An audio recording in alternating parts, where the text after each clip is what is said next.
तो चैप्टर हम लोग कंटिन्यू कर रहे हैं। तो ये जो चैप्टर है ये एक इंट्रोडक्शन लेवल है। तो इंट्रोडक्शन में थोड़ा सा बोरिंग भी होता है और थोड़ी सी डीप, मतलब एक कॉन्सेप्ट जो होते हैं वो इंट्रोडक्शनरी लेवल होते हैं। तो वहाँ पर समझने में, अंडरस्टैंडिंग करने में टाइम लगता है। शुरुआत में टाइम लगता है, लेकिन धीरे धीरे बाद में जैसे जैसे दो तीन चैप्टर होंगे ऑटोमेटिक है ना, वो एक फ्लो बन जाएगा। तभी दिक्कत हो रही होगी, बहुत से टॉपिक नहीं समझ में आ रहे होंगे, लेकिन एक पॉइंट में आके समझ में आने लगेगा। ठीक है। अब देखो, बिहेवियर जो हम लोग ने एक्सपेरिमेंट किया था, हम लोग बिहेवियर को डिस्क्राइब कर रहे हैं। As we have said that, अब देखो मैंने इसे ये हाईलाइटर चला रहा हूँ, तो वहाँ से लाइन आप कंटिन्यू करो। ठीक है। As we have said, one aspect of the method of systematic observation in psychology is simply to describe behaviour at is occur naturally. तो मेन जो हम लोग ने अभी तक एक्सपेरिमेंट किए हैं, तो हम लोगों का कंक्लूज़न क्या है? बिहेवियर चेक करना, है ना। बिहेवियर को डिस्क्राइब करना कि राइट्स हैं या ह्यूमन ह्यूमन हैं, तो वो कैसा किसी पर्टिकुलर सिचुएशन में बिहेव कैसे कर रहा है, that matters. So what do people do? Can various behaviour be classified in a systematic way? Definitely हर एक का अपना अलग माइंड है, अपना नेचर है अलग अलग, तो बिहेवियर भी अलग अलग ही होगा। तो सबके बिहेवियर को क्या कुछ क्लासीफाई कर सकते हैं? How do people differ in their behaviour? For instant, using questionnaires मतलब अगर हम उनसे अलग अलग इंटरव्यू लें, क्वेश्चन पूछें या सर्वे करें, इंटरव्यू लें। Psychology my study the personalities and motivational patterns of political leaders, the attitudes of successful executives, or the ideas that liberal and conservative parents have about the best ways to rear children। तो अगर हम लोग अलग अलग लोगों की, जैसे political leaders हैं या कुछ एग्जीक्यूटिव्स हैं, सक्सेसफुल जो पर्सनालिटी हैं, जो सक्सेसफुल लोग हैं, तो उनका अगर हम बिहेवियर चेक, उनसे इंटरव्यू लें, उनसे बिहेवियर चेक करें, या फिर कंजर्वेटिव पेरेंट्स हैं, उनको बच्चों को डील करने के लिए अगर उनका अलग अलग इंटरव्यू या सर्वे करें, उन लोगों का सर्वे करें, तो पता चलेगा कि सबके बिहेवियर अलग अलग होते हैं। यूजिंग अदर टेक्निक रिसर्च, तो टेक्निक्स हैं बिहेवियर को चेक करने की। क्या? इंटरव्यूज़ हैं, पर्सनालिटी इंटरव्यूज़ हैं, क्वेश्चनरीज हैं। क्वेश्चनरीज मतलब क्वेश्चंस की लिस्ट होती है, एक फॉर्म होता है, उसमें क्वेश्चन अलग अलग टाइप के होते हैं और उनसे पूछे जाते हैं जिनका हम इंटरव्यू ले रहे हैं, जिनका बिहेवियर चेक कर रहे हैं। So using other technique, research psychologists close the door. Might take systematic observation of the differences in the brain activity of creative and non-creative people. The differences in school performance of children who are used to school and those who are not, और the behaviour different between main and women. तो हम लोग अलग अलग लोगों का behaviour check करने की कोशिश कर रहे हैं। कुछ स्टूडेंट्स हैं, कुछ चिल्ड्रंस हैं, उनका स्कूल में कैसा बिहेवियर है, या फिर मेन एंड वुमेन का बिहेवियर कैसा है। The list goes on and on. तो ऐसे अलग अलग डिफरेंट डिफरेंट, मतलब मेन वुमेन के हिसाब से अलग बिहेवियर चेक किया, फिर वाइफ हस्बैंड के पॉइंट ऑफ व्यू से अलग बिहेवियर चेक किया, वर्किंग वुमेन वर्किंग मैन के हिसाब से अलग बिहेवियर चेक किया। डिफरेंट टाइप से, मतलब मेन वुमेन का ही या चिल्ड्रन का ही प्लेग्राउंड में, स्पोर्ट्स में वो कितने कॉम्पिटिटिव हैं, उनका उसका बिहेवियर अलग चेक कर रहे हैं। क्लासरूम में कैसे बिहेव कर रहे हैं या स्टडीज़ के लिए उनका क्या अप्रोच है, उसका हम अलग तरीके से चेक कर रहे हैं। तो उन्हीं पर्सन का अलग अलग सिचुएशन में, उसी बॉडी का अलग अलग सिचुएशन पे हम लोग क्या करते हैं, बिहेवियर को चेक करते हैं। So extensive observation were made on the book carrying behavior of college student in Montana, Ontario and El Salvador and Costa Rica। अलग अलग शहरों में हमने बिहेवियर चेक किया। ठीक है। ये जो है ये Costa Rica, I think USA के सिटीज़ हैं, क्योंकि यूएसए के ही साइकोलॉजिस्ट ने बुक पब्लिश किया है। So the behaviour was classified into two patterns. दो बिहेवियर के दो पैटर्न में हम क्लासीफाई कर रहे हैं। ठीक है। तो ये type one pattern consisted carrying a book, wrapping the forearm around it and supporting the short edge of the book against the body. The type 2 pattern consisted of carrying the book at the side of the body with the long edge of the book approximately horizontal and with the book grasped from the tap or supported from the underneath. देखो हम लोग क्या कर रहे हैं यहाँ पे एक दो अलग अलग पैटर्न है हमारे। हम लोग क्या कर रहे हैं, पहले एक बच्चों को बुक पकड़ा रहे हैं और फोर आर्म मतलब ऐसे साइड से दबा रहे हैं हाथ से, समझिए ना, ऐसे साइड से फोर आर्म से ऐसे दबा के रख रहे हैं कि गिरे ना बुक। दूसरा पैटर्न जो है उसको हम लोग क्या कर रहे हैं, बुक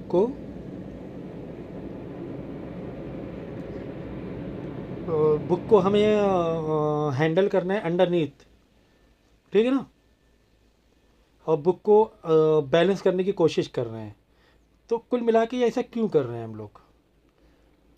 हम लोग ऐसा क्यों कर रहे हैं, क्योंकि हम लोग पेशेंस चेक करने की कोशिश कर रहे हैं।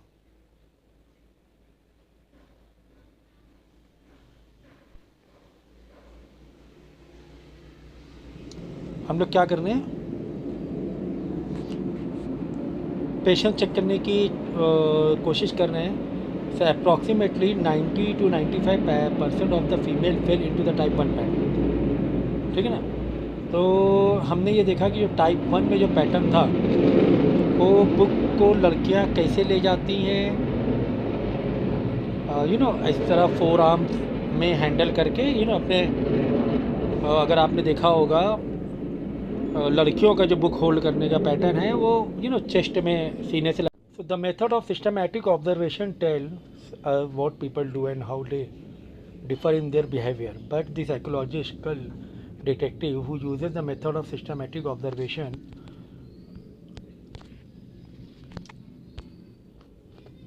ये देखो, यहाँ पे देखो पिक्चर बनी है ना, फीमेल कैसे बुक पकड़ी है और मेल कैसे बुक पकड़ते हैं। तो क्या ऑब्जर्वेशन ने पाया कि सबका अपना अलग बिहेवियर होता है, उनके जेंडर के हिसाब से भी बिहेवियर होता है ना, फीमेल का बुक पकड़ने का तरीका और मेल के बुक पकड़ने का तरीका, तो उनके जेंडर के हिसाब से वो उनका बिहेवियर बदलता है। लेकिन उनका अब साइकोलॉजिस्ट को रीज़न चाहिए। भाई आपने बिहेवियर ऑब्जर्व तो कर लिया, now what psychologist want, they are looking for a reason why they behave like this, why people think if a man hold book like this in this way, why that man will be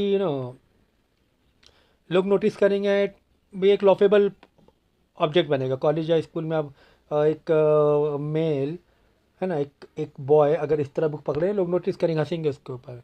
तो ऐसा क्यों है, तो ये behaviour को हम लोग ने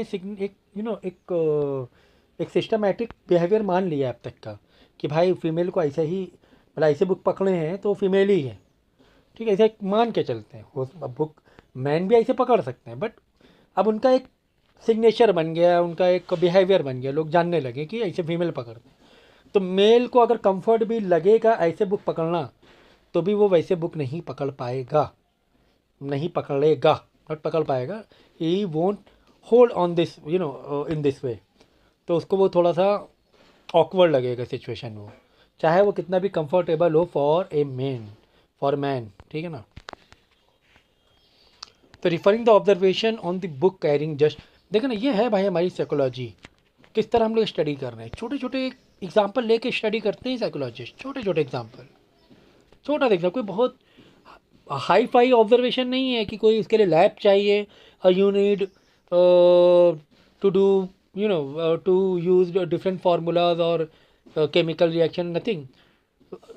स्टार्टअप जो होता है आगे चल के होता है बाकी सारी चीज़ें, और डिप अगर आप बायोलॉजिकल लेवल पे जाओगे तो डेफिनेटली वहाँ पर उस तरीके से ऑब्जर्वेशन होती ज़रूर है, या उस तरह ट्रीटमेंट ज़रूर होगा एक। लेकिन जो स्टार्टिंग पॉइंट है, जो होता है ना एक जो बॉर्न होता है, बिल्कुल स्टार्टअप जो होता है, वो यही सब छोटे छोटे एग्जाम्पल से होता है, छोटे छोटे एग्जाम्पल से होता है, छोटे छोटे एग्जाम्पल से होता है, ठीक है ना। तो यहीं से फिर चीज़ें आगे डीप में जाती हैं, फिर और गहराई से सोचते हैं हम लोग, और गहराई कि यार और इनका बिहेवियर अगर बुक ऐसे पकड़ रहे हैं तो आगे चल के इनका और क्या क्या बिहेवियर में चेंजेस होने वाला है। तो referring to the observation of the book carrying just describe why the female carry their books on the hip and males at the side. Why on the hip, actually on the chest होना चाहिए, ठीक है, mails at the side,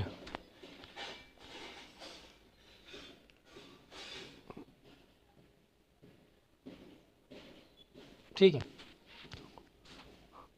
it is because the differences in female and male anatomy.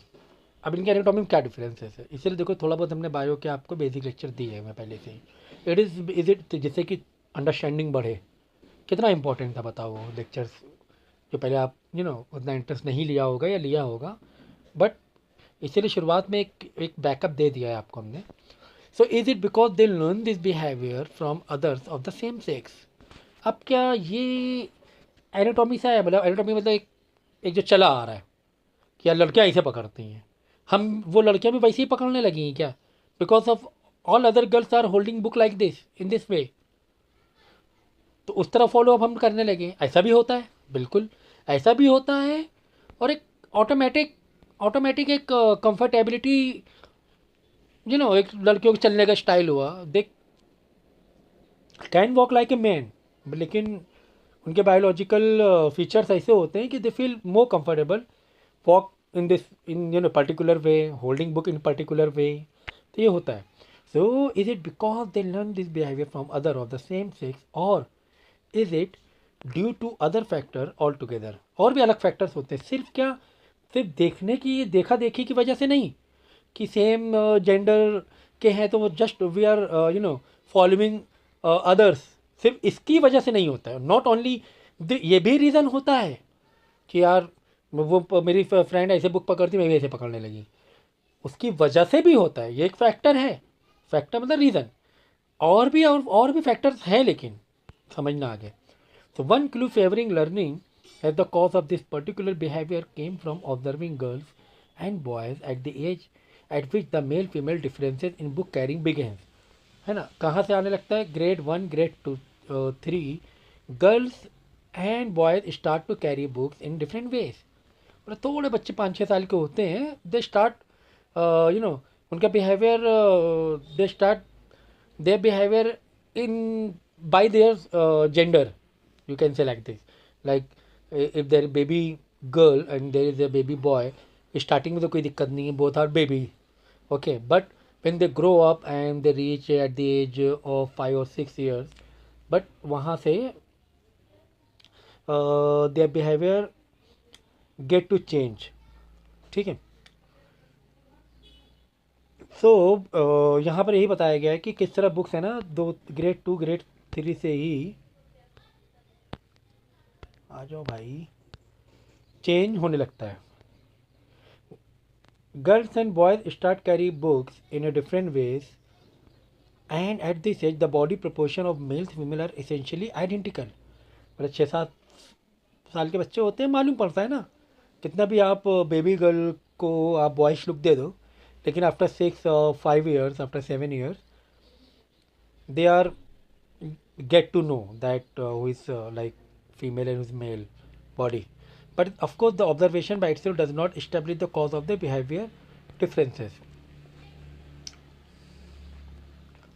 The body identical होती है, by itself does not establish cause of the behavioral difference. Other unknown and uninvestigated factor might be the cause, or the cause might be the some combination of factor. तो कुल मिला के बात ये है कि कॉम्बिनेशन ऑफ फैक्टर्स होने वाले हैं।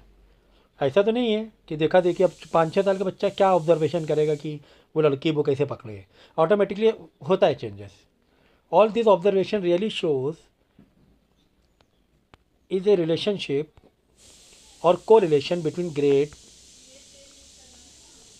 in school age and the beginning of the male or female pattern. The fact that an event comes before another event does not show that the first event is cause of the later one. In addition, a behavior may have many causes. Thus, to establish the likely cause or causes or even this simple behavior, a great many more observation would be needed. Even then, we would not be sure of the cause, we would only have identified a likely cause or set of causes. तो कुल मिलाकर यह हमें पता चलता है कि सिर्फ एक रीज़न नहीं, बहुत सारे रीज़न हो सकते हैं, ठीक है। So for more complex behavior, establishing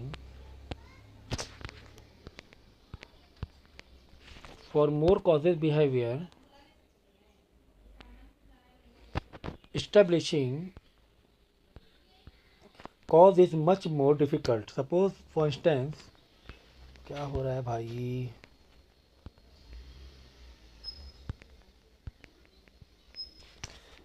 that a psychologist wants to find the general cause of the severe behavior disorder known as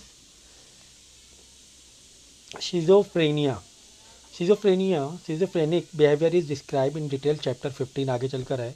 For now it is sufficient to say that symptoms of schizophrenia include bizarre or strange pattern of thoughts and behavior, inappropriate emotional response, uh, perhaps hallucinations and delusions. तो देखो ये जो बीमारी है या ये जो behaviour है, अब साइकोलॉजिस्ट जब ट्रीटमेंट करते हैं पेशेंट्स का तो उसके बीमारी नहीं बोलते हैं, उसको उसका बिहेवियर कहते हैं या फिर एबनॉर्मल बिहेवियर कह दो, ठीक है ना. लेकिन वो भी वर्ड यूज़ मतलब बचते हैं यूज़ करने के लिए, यही बोलते हैं बिहेवियर थोड़ा आपका डिफरेंट है, ठीक है ना. तो ये जो है सिगोफ्रेनिया या उसमें क्या होता है, हेलुकेशंस होते हैं. हेलुकेशन मतलब जैसे हमें ना एक फॉल्स चीज़ें इमेजिनेशन करते हैं जो कि एग्जिस्ट भी नहीं करती हैं, है ना. एग्जाम्पल के तौर पे बहुत सारी मूवीज़ आपने देखी होगी या साइकोलॉजिस्ट बेस पे मूवी देखा करो, सबसे बेस्ट एग्जाम्पल है साइकोलॉजी में इंटरेस्ट आने के लिए. डिल्यूजन होते हैं. डिल्यूजन मतलब जैसे हम बोल रहे हैं कि यार कोई अकेले रह रहा है ना, और उसको एक डर है कि आप मेरे अगल बगल एक है ना हेलुकेशंस होते हैं उसको कि हमारे जो अगल बगल रह रहे हैं वो हमें मारना चाह रहे हैं, ठीक है. ऐसे नाइफ़ यूज़ कर रहे हैं, समझो कोई नाइफ़ यूज़ कर रहा है तो उसको क्या लग रहा है कि वो नाइफ़ से हमको मार देगा. या और भी ख़तरनाक लेवल पे होते हैं. कोई चीज़ मतलब कोई चीज़ सामने नहीं भी होती है, हमें दिखाई देने लगती है, हमें लगता है कुछ चीज़ सामने है, हमें हार्म पहुंचा रही है, हम उससे बातें करते हैं. या चलो एक एग्जांपल ये दे लो, जैसे कोई बहुत ही लविंग, जैसे किसी की कोई अपने मदर से बहुत ज़्यादा अटैच्ड है, उसकी माँ जब गुजर जाती है तो उसको क्या होते हैं, हेलुकेशंस होते हैं. उसकी माँ है उसके सामने बैठी है, उसको खाना खिला रही है, इसको ऐसे डिल्यूजन्स होते हैं. तो ये बीमारी अक्सर पाई जाती है, बहुत होती है, मतलब रेयर है लेकिन होती है लोगों के. अगर आप मूवीज़ देखोगे साइकोलॉजिस्ट बेस पर आपको समझ में आएगा ये सब चीज़ें कि किस तरह हेलुसिनेशंस होते हैं. तो उसको लगेगा कि उसकी जो माँ है उसको खाना खिला रही है, उसको प्यार कर रही है, वो है ज़िंदा है, शी इज़ अलाइव, उसको ऐसा फील होगा. तो उसको हेलुकेशंस होते हैं, उसको डिल्यूजन्स होते हैं उसको. Incidentally it is not split personality. ये अब देखो यही उसे बोलते हैं इनअप्रोप्राइट इमोशंस कह लो आप. कि ये ज़बरदस्त मतलब ये अप्रोप्राइट नहीं है, सही नहीं है ना. हेलुसिनेशंस होना या डिल्यूजन्स होना वो प्रॉपर थोड़ी ना इमोशंस हैं आपके. आप माँ से प्यार कर रहे हो ठीक है, लेकिन माँ गुजर गई तो आप ये फील नहीं कर सकते हो कि शी, ऐसे हम लोग बोलते हैं कि नहीं, हमें लगता है कि मतलब एक वैसे इमोशंस आके बोलते नहीं वो हमारे लिए ज़िंदा है, हमेशा ज़िंदा है, वो हमारे दिल में है. You can say like that कि हाँ वो मेरे दिल में बसती है, माँ मेरे दिल में बसती है ना. लेकिन अब तुम बोलोगे नहीं, मेरे बाजू में बैठी है, मुझे खाना खिला रही है, you are talking to her, you are talking, तो फिर कुछ सामने वाला देखेगा उसको क्या फील होगा, हम बात कर रहा है, वो किसी कोई है ही नहीं, इनविजिबल प्रॉपर्टी से पर्सनैलिटी से बात कर रहा है. तो लोग क्या कहेंगे, लोग हैं ना जो दूसरे लोग होंगे वो अनकंफर्टेबल फील करेंगे उस पर्सन से. तो ये स्प्लिट पर्सनैलिटी तो नहीं है, नॉट स्प्लिट पर्सनैलिटी अलग होती है. स्प्लिट पर्सनैलिटी देखना हो तो एक मूवी देखना, अगर साउथ इंडियन मूवी जो इंडिया की एक ग्रेट मूवी मानी जाती है अपरिचित, साउथ इंडियन हिंदी डब है, उसमें स्प्लिट पर्सनैलिटी, और हॉलीवुड ने तो बहुत सारी स्प्लिट पर्सनैलिटी बेस पर मूवी हैं. पर्सनैलिटी स्प्लिट हो जाती है उसमें. अगर अपरिचित मूवी देखोगे तो एक सीधा साधा पुजारी का लड़का होता है, वही पुजारी ही होता है. He was very very you know dumb you can say, और वेरी वेरी सीधा पर्सन, सिंपल पर्सन, है ना. बट जैसे वो देखता है क्राइम, उसको सडनली उसकी पर्सन कोई करप्शन देखता है, मेनली करप्शन. जैसे वो करप्शन देखता है, वो उसके बचपन में ऐसा कुछ इंसिडेंट हुआ था, करप्शन की वजह से उसके माँ गुजर गई थी, ऐसा कुछ हुआ था. तो एग्जाम्पल से ही देखो साइकोलॉजी आप समझोगे, इसलिए मैं एग्जाम्पल में थोड़ा टाइम ले रहा हूँ, ठीक है. बुकिश लैंग्वेज पढ़ाना हो तो जस्ट पढ़ा दें, क्या फ़ायदा फील ना कर पाओ. साइकोलॉजी का मतलब ही क्या होता है, psychologically you should assume the things, the behaviour of different person और डिफरेंट बिहेवियर. तो उसमें क्या होता है कि वही करप्शन की वजह से रोड बराबर नहीं थे, खड्डा आ गया था, एक्सीडेंट हो गया था. आई थिंक ऐसे कुछ हुआ था। तो उसकी जो मदर थी वो नहीं जिंदा, वो गुजर गई थी शायद, ऐसा कुछ था। तो तब से उसके दिल में एक मेंटली है ना शॉक लग गया था कि ये करप्शन हुआ, करप्शन की वजह से लोग कॉन्ट्रैक्ट लेते हैं रोड बनाने के या कोई ब्रिज बनाने के, लेकिन पूरा पैसा नहीं लगाते, खा जाते हैं पैसा। और कच्चा पक्का कैसा भी करके बना देते हैं रोड, ख़राब क्वालिटी बेस नहीं बनाते जितना पैसा लेते हैं। तो शौक लग गया, तो करप्शन के अगेंस्ट वो बिल्कुल शौक था वो। तो क्या होता है आगे जब बड़ा होता है, बिल्कुल सीधा पुजारी रहता है वो, लेकिन जैसे बड़ा मतलब पुजारी रहता है, लेकिन जैसे वो करप्शन देखता है उसका बिहेवियर चेंज हो जाता है। बिल्कुल बहुत ही गंदे तरीके से उसको लोगों को मारता है, मतलब जो करप्टेड पीपल है, गंदे लोगों, बहुत ही मतलब एक हार्ड पनिशमेंट देकर उसको वो किल करता है, उन लोगों को मारता है वो। तो ये है स्प्लिट पर्सन। जैसे उसको होश आता है उसकी लैंग्वेज बदल जाती है, बिल्कुल लैंग्वेज बदल जाती है उसकी, वो एकदम सीधे जैसा बिहेव करने लगता है, पुजारी के जैसा बिहेव करने लगता है। तो उसकी जो उसमें एक्टिंग भी बहुत ज़बरदस्त तरीके से दिखाया है। तो इसमें स्प्लिट पर्सनालिटी, अपरिचित मूवी का नाम है, स्प्लिट पर्सनालिटी बेस पर है, बहुत ज़बरदस्त मूवी है। ठीक है।